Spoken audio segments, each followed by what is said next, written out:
Ashleigh. I'm Curtis. And together we're Information Lane. Welcome to episode 5. Welcome to our life. So today Mike's going to grill us on a little bit more questions so you guys can get to know who Curtis and Ashleigh are. That's right. Vulnerability is the word for the day. So if you're ready for it, I'm ready for it. Let's ride. Take it away, Michael. Heck yeah. Thank you guys so much for having me back. I'm stoked to be here. For those that don't know, we're kind of going to just jump in almost like a part 2 from last week. So what I want to do is kind of just so people know what we really got into last week is who you guys are, why you're here, what you're doing, kind of what your motivations are. Now what we're going to do is kind of do the Star Wars thing where we go back a little bit. That's right. And we talk about the people that, like the experiences that you had that made you the people you are and that prepared you for who you are now. And then the learning you do once you get into a healthy, loving relationship, not perfect, just better and healthy and loving, what you find out about yourself, the strength you may find out you had that you didn't know, and then the things you need to work on that you may not know. So maybe we'll start with Curtis. Talk to me a little bit about, did you grow up? For those that don't, everybody knows you're in Florida. Most folks do. Epilepsy Awareness, South Florida. Let's go. Amen. That's where we're at. South Florida. Were you a Florida dude? Is your fam from Florida? Tell us a little bit about that. Actually, no. I'm from Kentucky, Louisville, Kentucky. Little small town. I got to Florida through, as we say, a tragedy. Florida found me. If many people who know me, they know that my daughter's mom was murdered. So that's how we ended up here in Florida. Tough situation, but we thought the best thing to do for the kids was to take the kids and come someplace where they couldn't have distractions or people asking them a million questions, cameras in their face all the time, because they deserve to be kids. Now, what happened was a tragedy. Let me just tell you, affected a lot of lives. But in the process, it taught those kids to be strong because they actually had nothing. When we got those kids all together, they had nothing. What we did was we took all the kids. We didn't just take the kids that belonged to us and separate them and go here and there. But we could have. We didn't. We made a bond to make sure that those kids grew up together. So that's my kids, Esau's brothers and sisters. We kept them all together successfully. They're doing very well. We have a Marine. We have 2 college graduates. We have a lot of things going on. And let me just tell you, they saved my life. They're my heroes. And that's how we got to Florida. Before you had kids, where were you at? I was in Kentucky. I went to California. I was a little bit everywhere. I was a lost soul. I wouldn't say lost soul. I was just out here wandering, if people know what that is. I lived in my head for a long, long time. I think that's why I kept running, because if I stayed too long, I'd get, what they say, attached. Mm-hmm. Yeah, I would get attached to people, and I just couldn't do it anymore. I couldn't afford to lose anyone else, so I just keep pushing. If I felt myself getting comfortable, I'd move on. That way I didn't have to go through things. Wow, with the tragedy, I didn't realize you went through that. That's a huge deal. It is, and a lot of people don't really understand that until they go through it. I wish that on no one. A heinous crime to a good person, didn't deserve it. But the tragedy led me to where we are right now, and that's not a good thing. I don't mean that by any part. So if anybody's listening to this, I do not condone domestic violence. I'm against it. If you put your hands on a woman, you ain't no real man in my book. So let me just tell you, I don't play that right here. I don't teach my boys that way neither. You need to teach your kids that same message.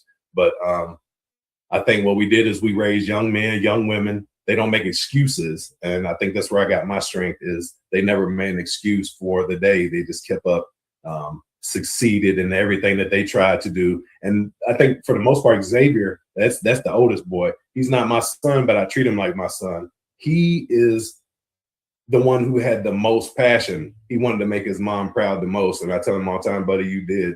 And you did an amazing job. And to be as old as he was, to go through what he was going through, he held it together pretty well for these young ones. And he still does. So shout out to Xavier, man. You're a big dude. So Love with you. 4 kids, tell us about Curtis the child. I don't know. I was a normal child at first, and then I'm gonna just shout this out before we get going any further. Ashleigh Howe, love you, baby. Rose, love you. Curtis was.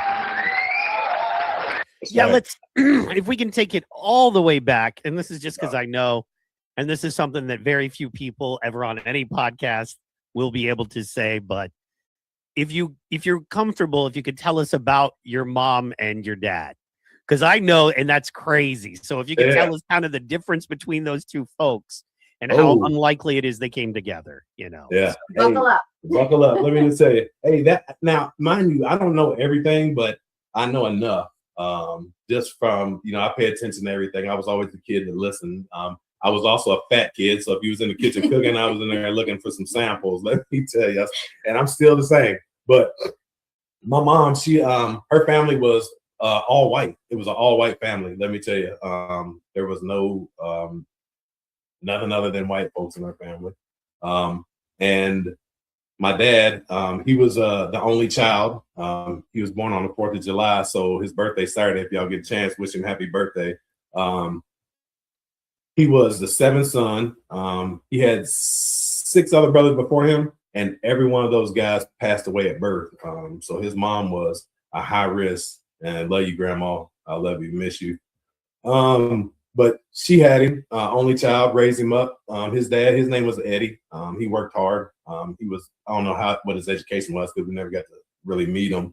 But he was a worker. So my dad was always working. He always had goals. But when he got out of high school, he went straight to Vietnam. He did 2 tours.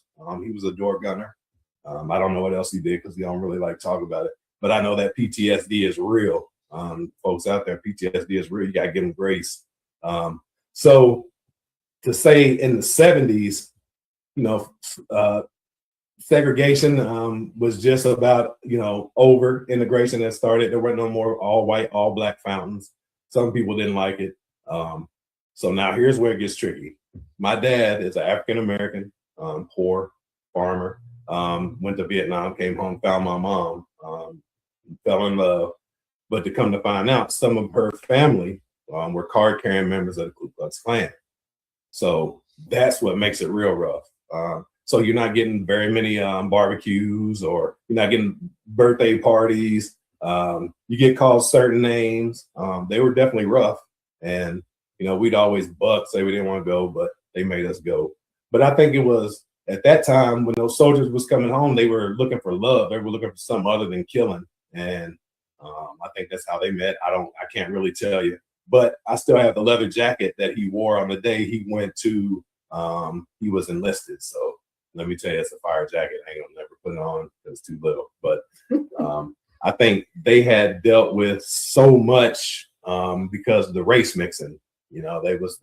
It wasn't more. So that's why Ashleigh and I try my hardest because I know what they went through in the beginning. And so what we're gonna do now is we're gonna break those curses. But for them, they were young, going through it. But that eventually led to some trauma. And I'm going to tell you, 1706 Nelson Avenue is the house of horrors, buddy. The house of horrors. And what's funny is you look at neighborhoods and you wouldn't even think stuff like that was going on. And inside those walls, boy, it was torture. They could only talk. Ooh. Hey, let me tell you, if I ever make it rich, I'm buying that house and I'm burning it. I'll tell you, it's coming down. Fair. And yeah, dealing with that trauma, and who knows what they dealt with growing up. But I just thought of that saying, hurt people hurt people. Yes. And while love brought people together, if you're hurt, you only know how to behave in that mode, no matter how much you love someone, no matter how good you want to do for them. You just can't because you don't know how. If no one taught me how to walk, I'm not walking, no matter how much I want to. So, yeah. And that also affects you growing up too. When you don't have nobody supporting you. For all you folks out there that grew up without dads, let me tell you, if you have a dad, sometimes it's just as bad. I mean that comes with, yeah, growing up with someone who never met my father. You could show me a picture and be like, "Is this the guy?" Right. I don't know. I couldn't tell you. it, you know, sure, it comes with its own set of stuff, but absolutely. And talking to certain friends of mine with really, you know, heavy situations and bad fathers, you know, I feel blessed in a way because I was kind of free to put it together myself. You know what I mean? Like, Right. I was free to kind of come up with it myself versus overcome bad teaching. Right. Right. You know, so, yeah, it can be very challenging. And man, that was tough. And Ashley, tell us a little bit about your family, your mom and dad. We don't know much about that story. So my mom was born in Boston, Massachusetts. My dad was born in Long Island, New York.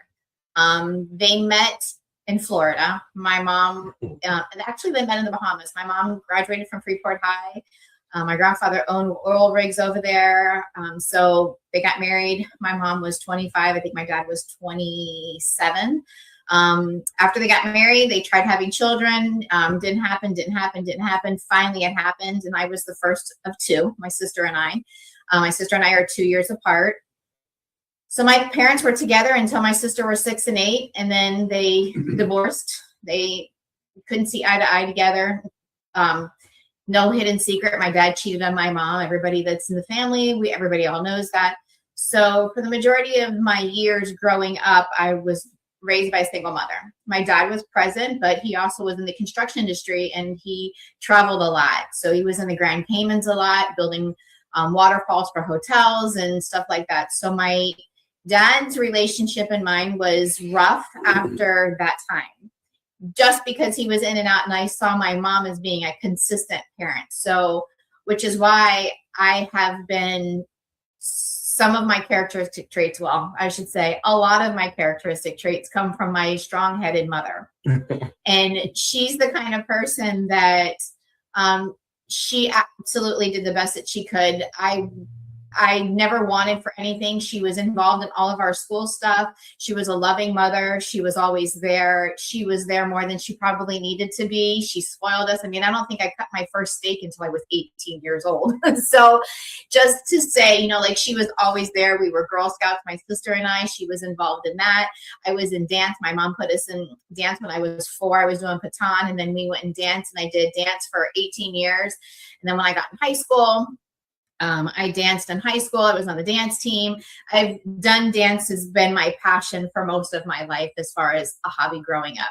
It's where I was most comfortable. I could be myself in an expression of dance, right? So that was what I loved to do as a child. I didn't have a lot of the trauma that Curtis had when he was growing up, although my parents divorced when we were young, my sister and I, but our parents still let us know that we were loved. And my dad's side of the family was huge. So every 4th of July, every Easter, every holiday, birthday, we had huge family gatherings. And my mom always tagged along with us because my parents were married for 25 something years. So, you know, with that being said, they had a relationship. And so like just because you divorce and you have children, when you don't have children, it's different. But when you have children, your ex-family is still your family, you know, when you have children. Yeah. So my mom always went to those things, which I am so grateful for my dad's side of the family that they still accepted her to do that. But yeah, my childhood was much different than what Curtis's was, which makes me feel my heart goes to him and I understand the things that he goes through. But as far as like understanding the trauma, I can't even fathom some of the things. And like during later episodes, we'll get into more vulnerability, but it's definitely something that will shake you once he tells his full story to everybody. So growing up, that was pretty much my story. I had my son at 20 years old, a month before my 21st birthday. And I pretty much raised him as a single parent myself. I mean, his father didn't see eye to eye. My son was 6 months old. It was like shit or get off the pot type of thing. And he got off the pot. So I raised my son, who's now 30. And I raised him by myself pretty much with the help of my mother and my family. So that's pretty much my story, like leading up to meeting Curtis. I mean, I have there's a lot of a gap in between, but pretty much my childhood was Plain and simple. The overall, and it wasn't. I'm sure we'll get into that. And jumping back over to Curtis. Okay, so they had you, and what I like to try to do is remember like my earliest childhood memories. Like one of my earliest childhood memories was that I was different because I didn't have a dad. It was just me and my mom. There were no brothers, sisters. We were in a 1-bedroom apartment. All these other kids had houses and yards and dads, and it was just different. And I remember that. Like I remember that being a legit memory as a young child that I had, right? And then I remember thinking as a young child, maybe 7 or 8 years old, that I was going to have to fight. I know maybe not the best as a young child, but I realized because I didn't have a dad or a big brother, I needed to fight people if I needed to get what I was going to. Because remember, if you're bigger and stronger, well, my dad's going to beat up you. My big brother's going to. I didn't have that. So just learn to punch, watch the cartoons, learn how Batman did it because he didn't have superpowers. Yeah, man. Yeah. So what would you say like some of your first memories are as far as like as a child in a really different situation than like say the average kid in America, if you will? Yeah. What were some, if you would kind of take us to that? Well, it's definitely different than most people's story. And trust me, anything I tell you is from my heart and there's never any attention needed. But the childhood was not so great. We had people to come over, but we lived in a predominantly all white community. So of course, you know what you got to deal with then. They was fresh off the N-word, but you still get called that at home. And that I got called a half-breed and mud. I got called a little bit of everything. Now this is the neighborhood that you live in. So my dad was like, yo, y'all can't even leave the yard. I was like, we couldn't understand it back then. So we was like, yo, why are we stricken to the yard? And it was because of those threats and, things that he was getting also because he's the only African-American man in this neighborhood. So we couldn't understand it growing up, but I kind of get it now. But it also crippled us because it didn't teach us how to deal with adversity. It taught us how to run from it. So they was promoting stigma way back then. But it definitely affects you growing up. And I think one of the first childhood memories I had is when I love baseball. And I went to try out for the baseball team and they told me I couldn't because I was colored. I was like, oh, okay. So I went home, told my dad, and the police came over and told him, said, yeah, he can't play. So we just he can't play. So shout out to the SPD. I won't let their names be out there, but shout out to them. I didn't do anything. I was just trying to be a kid, man. I just wanted to play some ball. But so growing up in a neighborhood like that, you got to move along. So I found some neighborhood. We used to hang out in the projects because that's the only kids you can hang out with, and they're gonna call you no name. So you go over and you hang out with them. So I guess, of course, you can guess what happens after that. The projects for a reason. No shout out, none against anybody that lived there, but I didn't have a good experience. I made it out, but they definitely will shape you. Yeah, they definitely shape you. They put you into things and situations that you don't want to be in. So growing up as a kid, I didn't really have no role models, really. I had people I didn't want to be like, and some of my people was those I didn't want to be like, so I just had to get up out of there. They was too handsy, and let me tell you, I took a lot of L's in that house. Some of them were uncalled for, but my childhood was mostly defensive. We wasn't really taught hugs and kisses. We was taught duck and misses, let me tell you, because if you get caught one of them, boy, it's over. I remember my dad. I don't mean to laugh, but that's a great. I don't mean to laugh either, but it's funny the way he says it. Hey, no, it's healing. It's therapeutic, right? There's not a good comedian in the world who had a good childhood. You know what I mean? I deserve that laugh, let me tell you. Yeah, no, you earned it the hard way. I'm sorry. And I think my dad was like, my dad was an alcoholic. Like he was on alcohol pills. He came home from the military. And like, let me tell you, the PTSD is real because we went through it. I went through that. And nothing like getting the couch flipped over on you. Just random acts of violence because, they lapse out. They're going through things. So to all you vets out there, man, much love. I know that you guys are struggling. And I promote mental health. So if you have ever any issues, please reach out to me. I know you don't know me, but reach out because I'm here for you. So speaking about mental health, I'm going to jump into a couple things that I personally know about Curtis's past. Curtis has had lost his mother and his brother. They both committed suicide. So this question is kind of both for you and my and we're going to jump forward a little bit too, but I needed to bring this up to introduce the question. So because you both are epileptics and you both have been through the depression thing, because that goes along with epilepsy, right? We have this roller coaster of emotions, and not just epileptics. There are other people that go through this roller coaster of emotions too, but we all know that a lot of the side effects from some of the medications do that. What has been your journey with depression? Well, that's a long road, boy. Depression is one of those things, like, you don't really know that you're depressed until you know that you're depressed.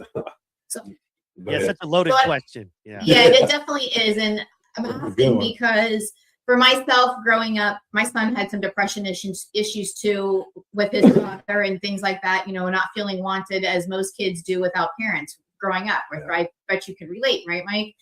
So for me, suicide, I'd always thought was the cowardly way out, right?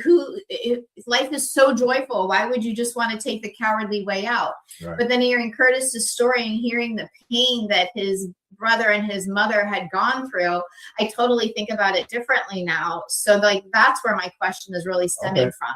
I get it. I had to explain a little bit more. I'm sorry about that. So you're good. Depression, how has that affected you in your life? Well, you know, losing the two people that you care for the most, that's the roughest part. You never really heal from that. Suicide is one of those things you don't heal from. You just learn to live with it. For me, the lowest part, and I think what changed my life, was that day I put the gun in my mouth. Thank God it didn't work. I pulled that trigger, and let me tell you, that thing jammed. And that's how I knew I was supposed to be here. Thank God. So what I did was I carried that pain for a long time through life. And it stemmed from childhood trauma, not being listened to, pushed to the side. Stop whining. What you crying for? You're not supposed to do that. You're not a man if you cry. Come on, man. Curtis was also raised that smiling was bad. So for the longest time, he didn't smile. In fact, it's only been since we've been together that he actually smiles and enjoys smiling, because we've gone through therapy together to both help us from past traumas, past relationship hurt. And we didn't want to go through that again. Right. So Curtis had mentioned in his story that he had people he knew he didn't want to be like. He never had role models. So when we first got together and asked each other, you know, what is it that you're looking for? What do you want? What type of things like that? Neither one of us could answer that question. We were both just like, well, we know what we don't want, right, because we had all of those traumas from years and years and years ago that we went through. So we understood that from the beginning. Okay, right, these are the things we are not going to accept. These are the things we're not taking it. Right. So, which I feel like almost is a good foundation, because sometimes things start out as rainbows and unicorns, two healthy people coming together, and then the toxicity starts. So were we toxic at one point? Absolutely. But it's not until we got help, we got therapy, and we realized that we truly loved each other, but we also were bringing luggage with us still. And sometimes you need to cut the luggage and leave it behind. Right. How about you, Mike? Yeah, so tell us a little bit about your depression stuff with your life growing up with no father. And yeah, man. Trying to figure out where to start. I'll say it like, I'll just give you the overall, and then you can get it. That's right. That's right. The way I look at it is, and this is just so folks know, I've dealt with severe depression. Like, you know, where doctors are like, good Lord, what's wrong with you? You're like, right, dude, if you don't know, we're all screwed. But right. To me, as someone who doesn't drink anymore, you know, used to be heavy into it, definitely a recovering alcoholic, although I haven't drank in over 8 years. So I'm pretty happy about that. But okay, so depression is like that old drunk buddy, right? So don't know if everybody's had this experience, but when you're in your early to mid 20s, and not you guys, because y'all had kids out the gate, but a lot of people don't. But anyway, I was still drinking. I needed them. But anyway, but when you're drinking and you're in your mid to early 20s, you meet these guys that are in their like late 30s, early 40s. and they're living in the same apartment with 2 roommates you're living in at 23 years old, and they haven't really moved past it, right? Right. And they're still at the club. For me, it was the comedy club, because that's, as a struggling comedian, that's where you hang. It's where you're going to get your free beer, where you're going to meet comedians, where you're going to possibly get stage time, where your buddies, the other comics, are. It's where you hang. So I've actually got one specific guy in mind. I don't even know if he's still around. But depression is like that guy, in that he's always there, and he's always drunk, and he's always bumming cigarettes, and he hasn't moved on. And you look at him and you go, that's me. That's me. And the only difference between that guy and me is a couple of years. The only difference between me and this guy is space, right? Because in a bit of time, I'm him, unless I make some moves in life or different decisions. But he comes around, and you don't hate him. You like the guy. You just wish, but you also understand this guy is where he is because of the decisions he's made. That's depression, right? That lives with you. That lives inside you. That guy's always there. You understand, if I start listening to this guy and making him a friend, I'm going to be drunk, bumming cigarettes, crashing on his couch soon, right? And you have to understand that that guy exists, and he's not necessarily, you don't want him to necessarily go away, as far as, you know what I mean? That guy exists, and it's going to be there. So why is this person so important and strong in your life? And when you pray and you give it to God and you try to understand, you go, oh man, well, there is a depth to this that people that haven't experienced it will never understand. That's right. There's a heaviness, there's a darkness, there's a hopelessness and nihilism, if you will. I'm sorry to get nerdy on you. No. But there is this hopelessness that exists in this deep depressive place where it's just pain. Every breath you draw in hurts. It hurts to breathe. And you're like, God, take me out. Stop my heart, please. It's okay. It's okay. That's right. And so if it's your ministry, become aware of that. Understand that. Understand how that feeling comes, where it comes from, what it is, and then see how you can help others in it. You see people deep in it, and they feel hopeless, and they're like, man, it's not you. It's not anybody else. I'm broken. I'm damaged. I'm traumatized. Whatever you need to say, whatever word you need to put on it, I'm that. And so I'm not worth helping. And, whatever is whatever. And I think that can be a real ministry. And I think it's kind of an overlooked ministry right now in where we're at in modern day Christianity, is understanding depression is a real place. It behaves just like a disease in your physical body, the way it can literally shut you down. And we need to love people and understand and try to help people through that. That's right. Sorry to go so long. And then that's depression. And then suicide is that really evil, nasty guy that walks in, you know what I mean, to you in depression. Yeah. And suicide goes, or in depression goes, hey, I know this guy. He's cool. Let him sit at the table with you. Right. And then, let him, give him a place. And then he sits there. You're like, oh, I got weird vibes. But then as you go and you hang out with depression long enough, it makes sense that suicide has a place at the table. And then it's not that uncommon. And then it makes a whole lot more sense that both of you listen to him. Then you go, no, this guy's a bad guy. We shouldn't have given him a seat at the table. And then you start fighting those thoughts that have infected you about, that, and how it can make more sense than sticking around. And you understand that is a lie from the devil. And that is because of depression, suicide. I fully believe suicide is a demonic force, because it's one of those that, and Curtis, hopefully this will help you get into it. It spreads. I never dealt with suicide in my own life or suicidal thoughts, like to the point of they won't let you go. They grab you and they won't let you go. Until I experienced it firsthand, right? And it's when you're that close to it, it's almost like, for lack of a better way to say it, man, it gets on you, and you feel that, and you feel it in a way you had no idea you could feel it, and then you're dealing with it. So if you want to maybe share your experience there. It definitely does. It spreads, because when my mom, when she committed suicide, boy, I thought that was the last hope. Like I said, we wasn't always on the best of terms, but I know if she needed me, if I needed her, I can go to her, vice versa. We had like a love-hate relationship. She didn't like me because of my dad's name.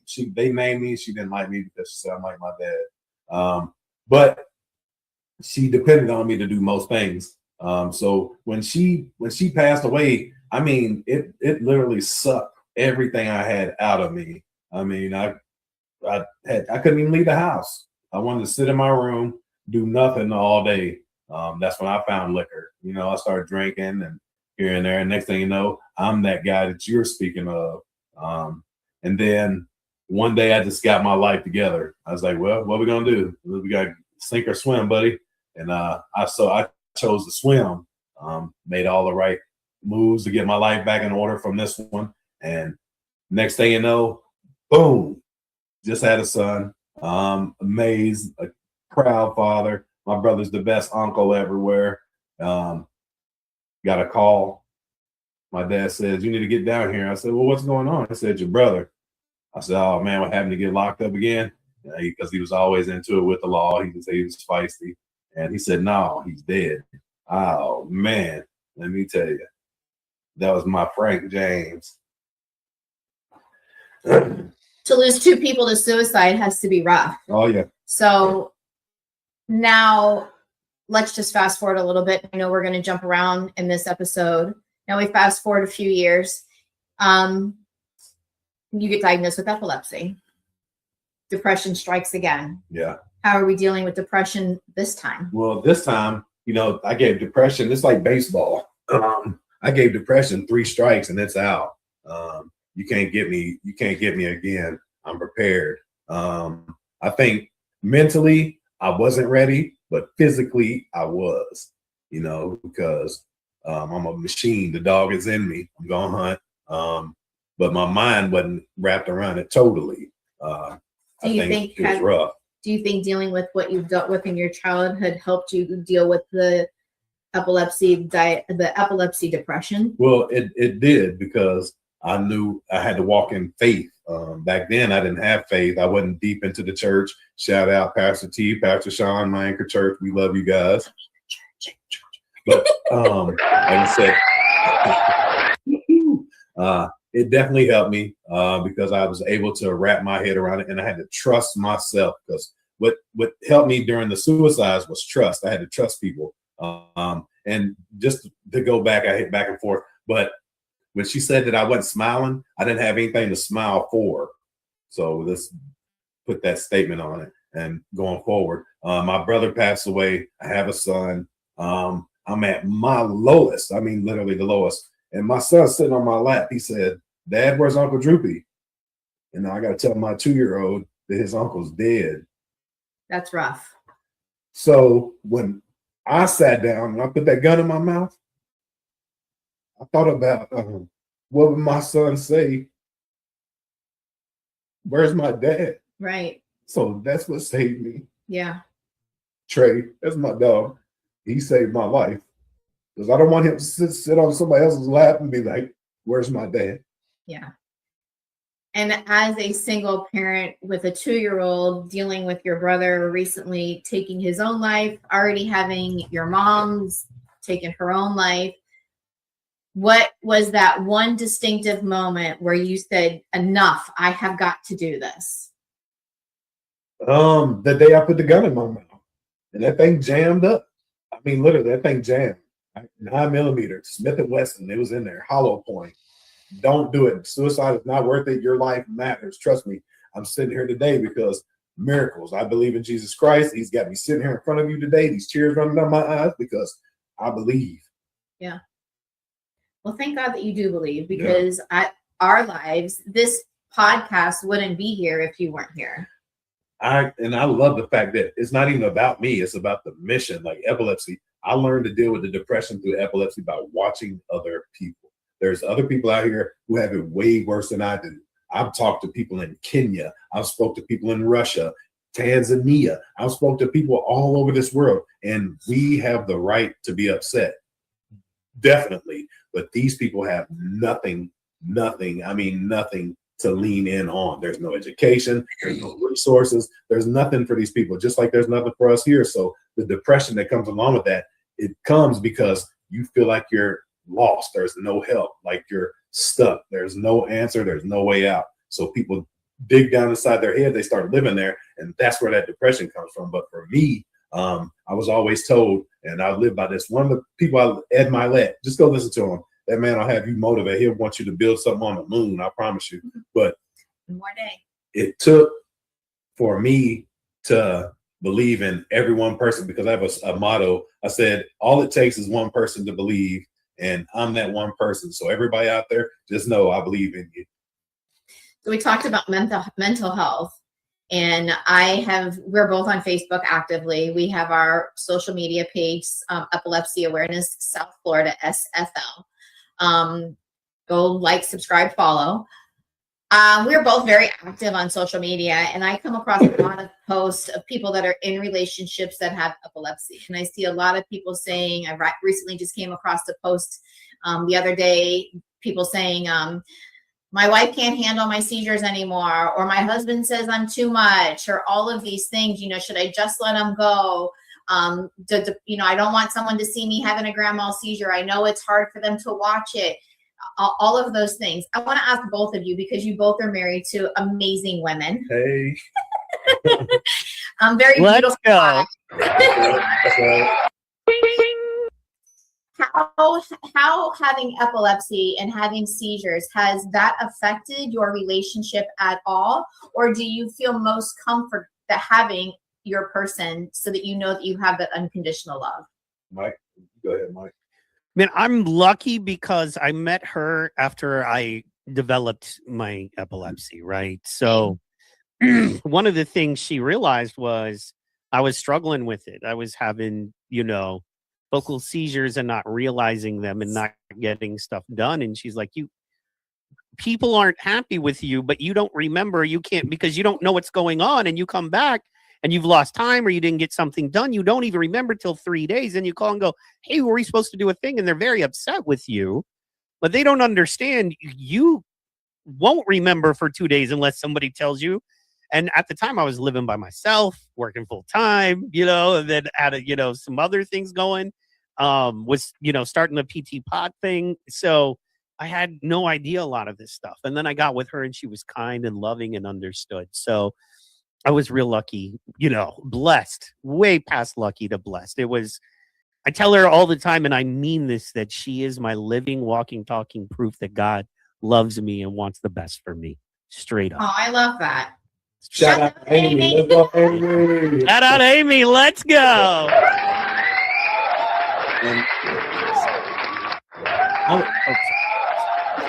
Sorry. She deserves all of that. The crowd, Hey, she deserves it. hey, as Jay Uso says, run it back. Run it back. run it back. Run it back. But I would say also the same thing. Like I was blessed. Like I said, I take most of the stress out on her, so I definitely got the right person. But for me, I think to find your person, and you don't know it when they wipe you down in the midst of the treachery, Yeah, treachery is a good word. Yeah, when you're having when that person snug up on you from the back and got you on the ground, that's the person that's holding you up. You know what I mean? So I shout out my wife, because she's the best caregiver ever, and she'll look it up. If you can't find the information, we definitely will find it. Yeah. She was destined to know everything, and trust me, by now we don't know everything, but we know everything. So if you lean in, we got you. Well, and if I can just speak to it for a second, man, strength. Go ahead. There's something about us that maybe it was subconscious, and thank God, you know what I mean? That, but man, more than anything, I mean, yeah, it is lovely, and Ashleigh, you are gorgeous, and yes, my wife is beautiful, and it's lovely to have an attractive woman. But more than anything, I want a strong woman. Like, right. And I'm talking about the things that have nothing to do with our relationship. Like, who are they outside of us, right? Right. Yes, it's nice to have a woman that people consider attractive. I love that. But, and beauty's in the eye of the beholder anyway. But regardless of all of that, a strong woman. I joke around. I'm like, I want a woman who will stand back to back with me when the horde comes. Blows, yeah. Horde, me and her, you know what I mean? Like, yeah. Oh, I need a yes, warrior. Yeah. And that is Ashleigh in every sense of the word. That strength. Yeah. And honestly, as the kind of men we are, very independent thinking, we're going to do what we feel is best, period, the end. And we're dealing with our epilepsy stuff. We need some of the strongest women you can find, period. We need strong women that will fight for us, that will sometimes fight against us, that will fight with us against our epilepsy when we don't even know we're in the battle, right? Like, that is so valuable, and you just can't find that. You can't create it. You can't pray and hope your woman gets it. Either you have a woman that, you know what I mean, loyal to the soil is the only way I can really say it, or not, you know, and we know, and that is gives you a source of strength to go. And if this woman was gonna leave me, she'd have done left because all of this mess. So now I know I've got her, and so let's build and take over the world. I did say that in the beginning. I told her, so you didn't sign up for this. I said, you know, if you want to walk off now, I wouldn't be mad, you know. So like, I gave her the option, and she chose to stay. So because we took wedding vows, and I said in sickness and in health, and this is sickness and in health. So like, it doesn't matter to me, you know. Yes, he got epilepsy afterwards, but okay, so what? So we keep moving. It's a speed bump in life, and I love you no matter what.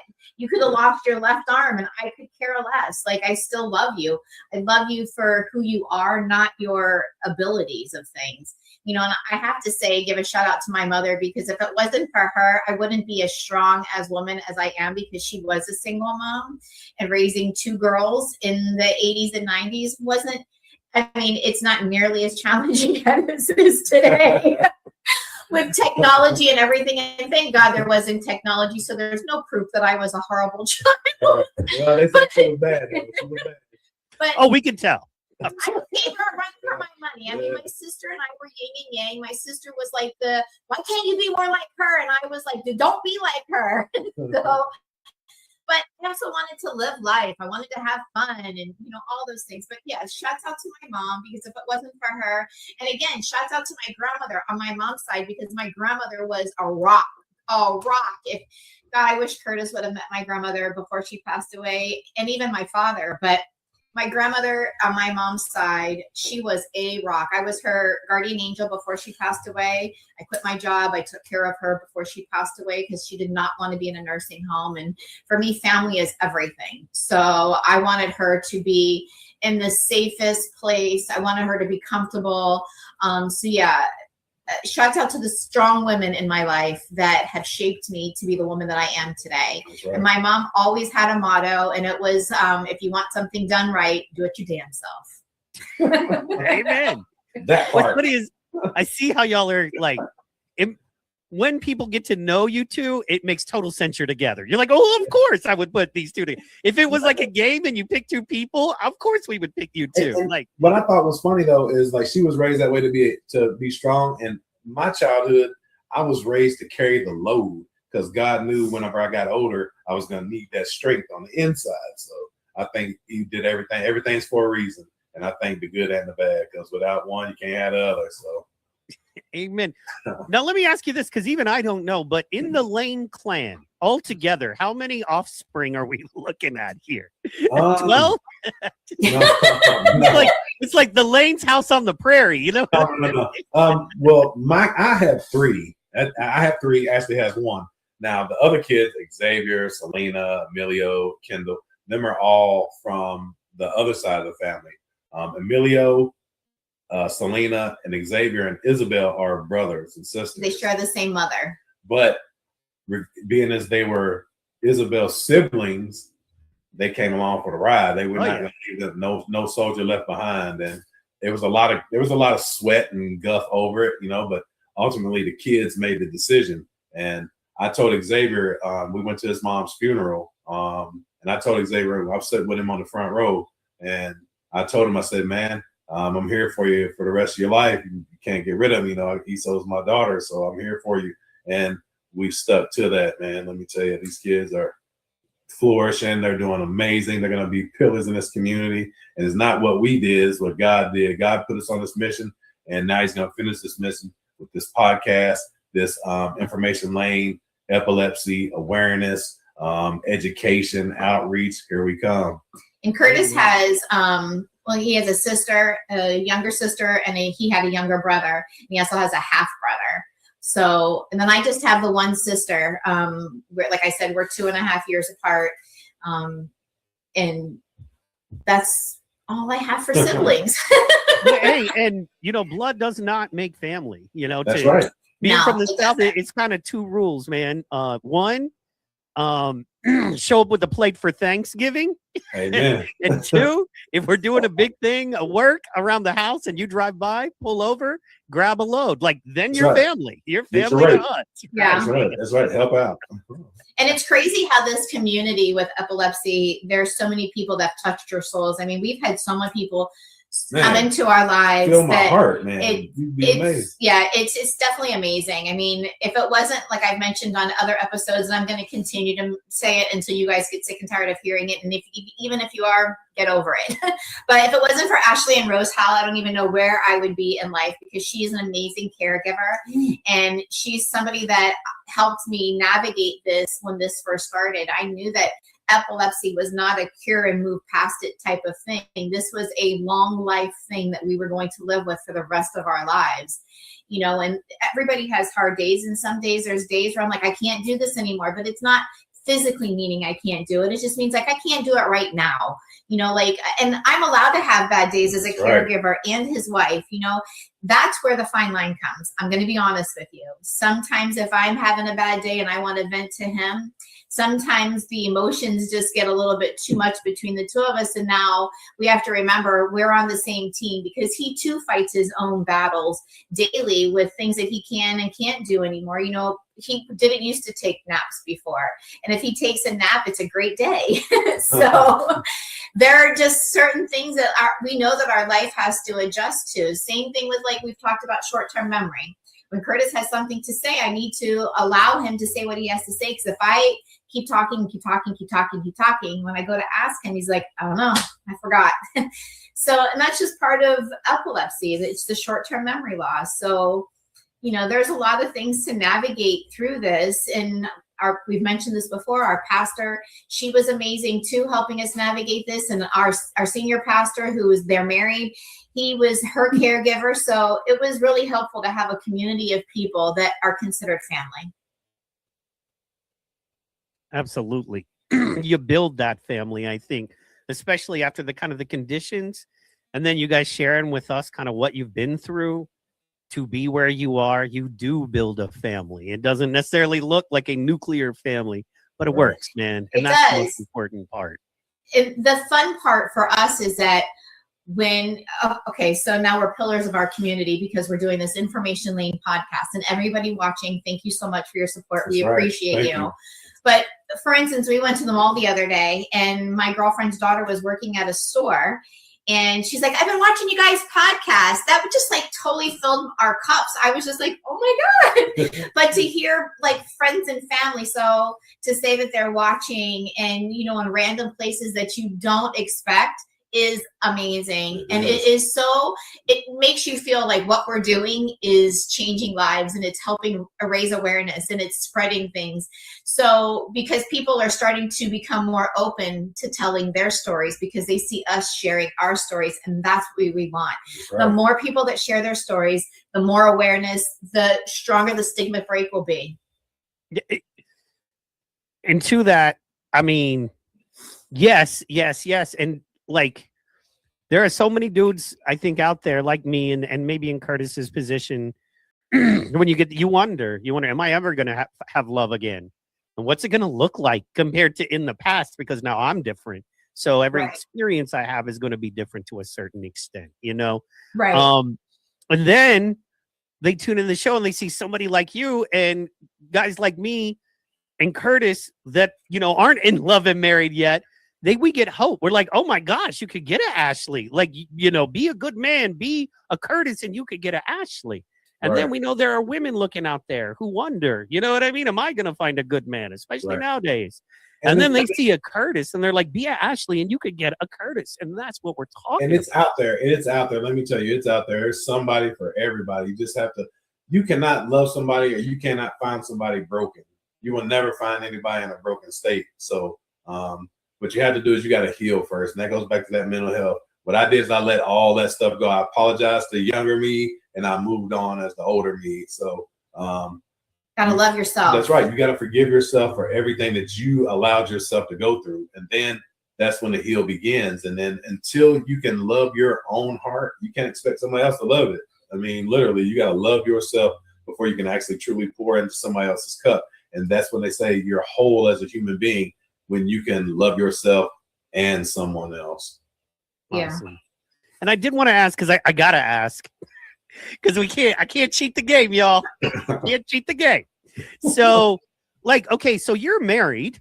Well, as we have established since, I don't know, the last few months and all this stuff. So that means that everything. That's what? You? That one, no, not me. Put a ring on it, they said. He said, okay. Yeah, come on a date.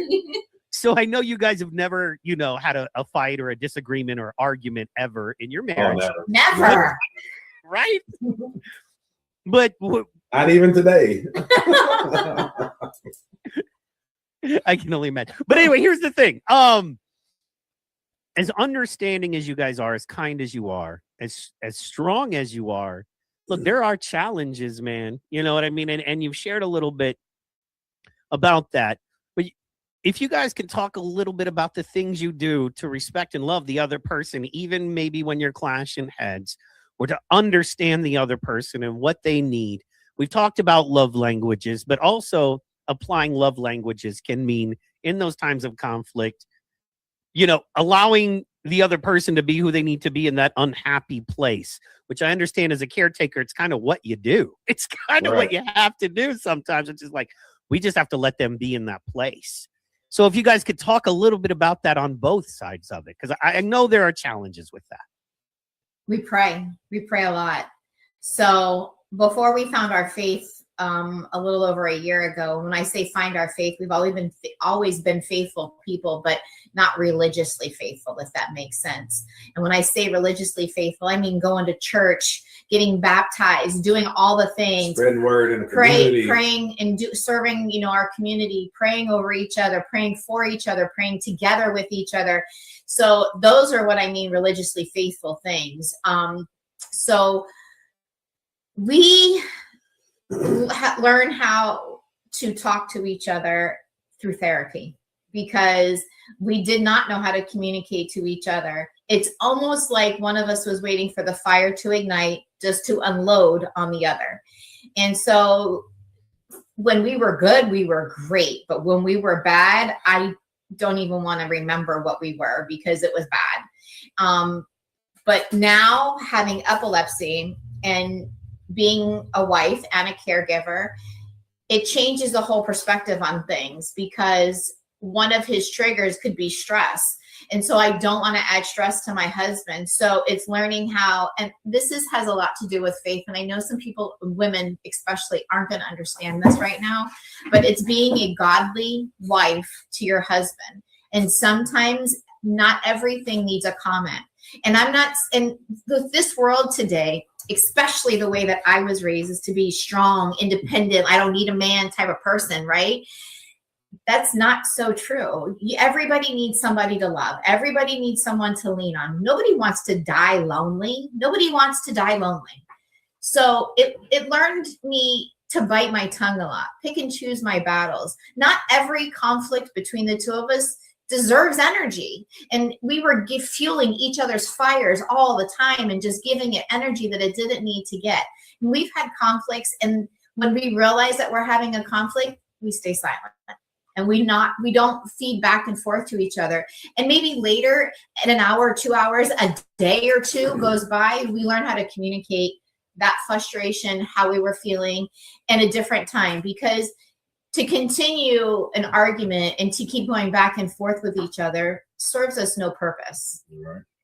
And a lot of that stuff works its stuff out. In marriage, it does. You're just patient, and instead of screaming and yelling and throwing something, you're like, I'm just going to be quiet and wait. In 15, 20, 30 minutes, an hour, sometimes longer, but sometimes quickly. You're like, I'm not, man, I would have overreacted legitimately. You know what I mean? I could look at her and go, man, that wasn't cool, but whatever, no big deal. You know what I mean? I'm not tripping. But an hour ago, I'd have been really mad. I'm so glad I waited, In fact, when we got married, in our wedding vows, when we got married, my best friend who married us, she had said about Curtis likes to talk under his breath. Now, he's gotten so much better at that. I say it out loud now. But now he just says it out loud. Fear no man. Thank you, Because Epilepsy. there was a small filter before, now there is completely no None. filter. And I think sometimes he'll say stuff and then he'll be like, wow, did I just say that out loud? But, and he'd be like, I didn't mean the way that sounded. But, you know, I think for us, we do what works for us. What that works for us may not work for you. That's right. And the main thing you got to do is when you're in a relationship like that and you're going through some things, you got to remember you got to set boundaries. You got to tell a person from the very get-go, this is what I don't want to get it into. I don't want to turn this into an argument. So you have to be understanding. But a lot of that comes from talking to someone and versus talking at them. Now, you could talk at me all day. When you do that, I'm not going to listen. But if you talk to me, now you'll get a response that you deserve. And I think in the beginning, that was one of our problems because she was used to being a strong one all the time. And I tell you, you're not going to speak to me any kind of way. I don't have to give you an answer. There's no rule that says I have to talk right now. And I think that's where we're at. We weren't being adult about the situation. And after finding out we had epilepsy, it really, I think, really brought us together. But after therapy, we did a lot of therapy to teach us how to interact with each other and to understand when your partner is going through something, like you have to pay attention. Like they're not going to tell you all the time. You have to keep an eye on the signs. And if, like Ashleigh, she likes to talk, no. But if she's quiet, then now you know something's wrong. You know, like me, I'm bubbly sometimes, but if I'm off to myself, she knows something's wrong. And I think that's key, is to learn your partner. Like actions never lie. You know? Yeah, and when we're both silent and we're both in that space, we learn to respect each other instead of being in each other's faces. To be like, what's wrong? Talk to me. I want to know. Let's fix this.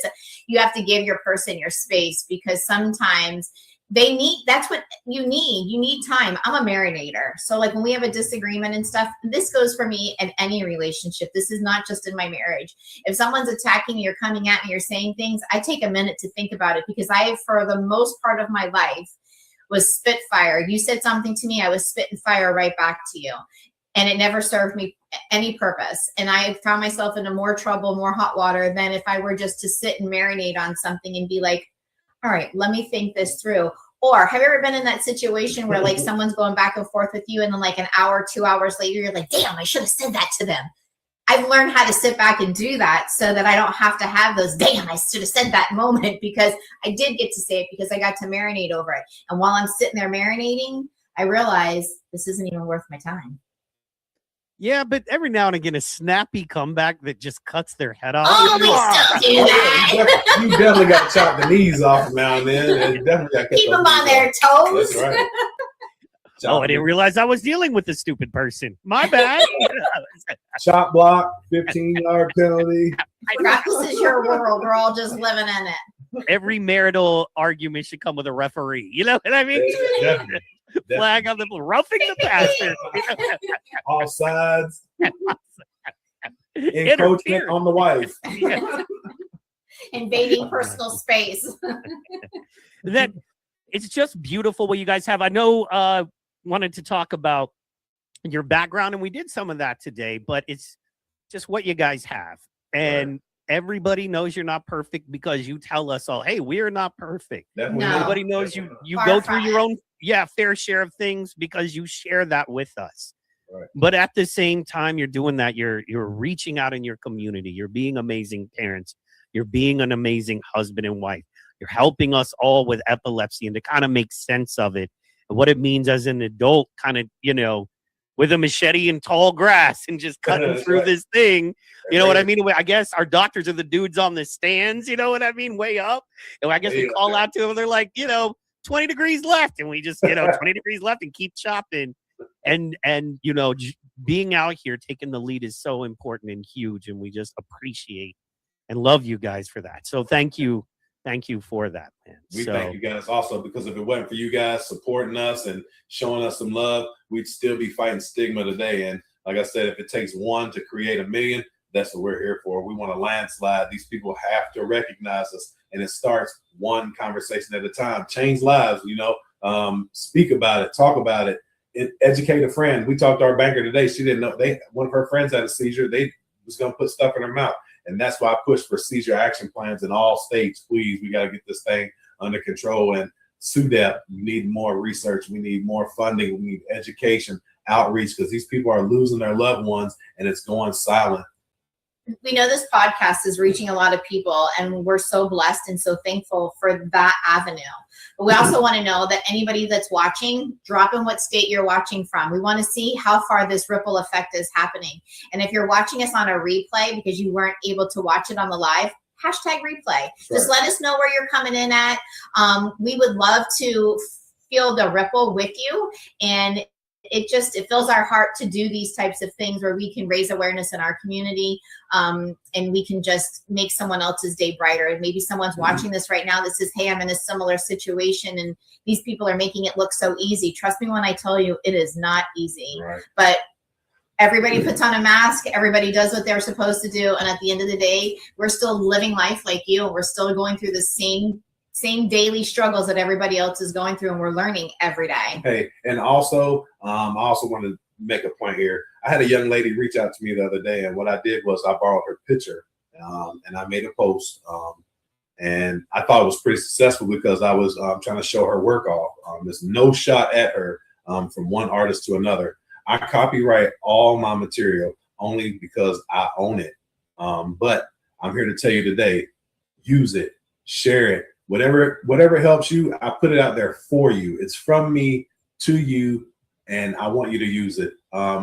If you don't want me to use your material, please say something, because I do not want to disrespect anyone ever. But I am a poet, and if I see a picture that goes with my poem, I love to use it. So if you have something out there that you'd love me to write a poem to, please send it in. Let's do some work. Let's network. Let's spread the word for epilepsy. If you see some of our stuff, share it. It's out there for a reason. And that's how we're going to get awareness going. You have to share it. You got to get the algorithm going, and then they'll notice us. Yeah. Amen. And would you want to I'll just say this part and then leave it to you guys to wrap up. Every day, every Tuesday, Wednesday, Thursday, Friday, we drop clips in Epilepsy Awareness South Florida. And then we put them all over the Facebook and internet. But it's a clip of our shows, the shows you guys are doing, and it just helps for everybody to get a little, couple minute little thing in their day to encourage them, something to maybe think about, pray on. And we do that for you. And we don't do it on Monday, because Monday we want you to go, where's my morning clip? Oh, I've got to tune in Monday night. Other than that, we got you. Monday night. That's right. Yeah, you can find all of the clips that we drop on our Information Lane website on YouTube and on Rumble. It's Information Lane. So if you are looking for them, you want to subscribe, please go ahead and subscribe. If there's any we're a nonprofit, we are 501c. So if there's any organizations out there wanting to partner up, do some sponsorships, we're glad to do that. We want to shout out as many businesses, people that are supporting the podcast. So just reach out to us and let's make some connections. But that's just so many people out there who support the cause in general. Like everybody that's out there is a Purple Warrior. Hey, our hearts go out to you, your family. And just know that there's people out there that care. There's people out there that are talking for us. They're talking for you. They're talking for your family. So just know that we're here for you guys. And everything we do is in God's name. And it's his mission. He just blessed us with it. So with that being said, please join us every week and tune in and watch the shows. Yeah, so this is our Rumble page. You can find all the clips and the shorts here. If you ever want to see something, you want to get a little taste of what episode 2 was like, you can find the shorts for it. You can click on it, or you can watch the whole episode. And when you're done watching it, we would love to see what your feedback is. You can drop a little comment in there so we can share it. The more people that comment, the more people that share it, build up that algorithm, the more bang in the community that we're going to make. And that's what we really want to do. This is our YouTube channel. So please like, subscribe, share, let your friends know about it, let your family know about it. You may know someone that has epilepsy, or you may know someone that's trying to deal with some type of diagnosis. I promise you, them watching these clips, it's going to help. Shout out to Heather and Bobby Marks, K-Dubs Crusaders. Definitely get a chance to like, follow, and share them. Amazing people doing amazing things, just like us in this community. They're definitely got their heart in it, and just go check their story out. And Karina as well. We want to give a shout out to Karina and Daniel. His birthday was yesterday. Happy So we want to birthday, Daniel. say shouts out to Daniel for a happy heavenly birthday. He passed away from SUDEP. So he will definitely be in our thoughts and prayers this entire weekend. But my name is Ashleigh Lane. This is my husband, Curtis Lane. and you can find us at Epilepsy Awareness, SFL for South Florida, on Facebook, on YouTube at Information Lane. You can find us on Instagram at Information Lane, and on Rumble at Information Lane. I'm going to let my husband take us out with a prayer, and we hope that everybody enjoyed this. Let us know. Hey, just remember, when you go out into your community, do something nice for somebody else. Hold a door. Tell somebody that they're nice. Wave, just make yourself known in your community. Smile. Love someone else, because that's what we're here for. The world has so much negativity in it. We just need to be the little bit of positivity. So with that being said, can everybody please take your hats off wherever you're at, bow your head, and let's get this prayer. Heavenly Father, thank you for the gift of today. Fill our hearts with peace, our minds with wisdom, and our lives with purpose. Strengthen the weary, heal the hurting, and help us be a light that everyone needs. Guide our steps, protect the families, and remind us that you are all things possible. In Jesus' name, I pray. Amen. Amen. Amen.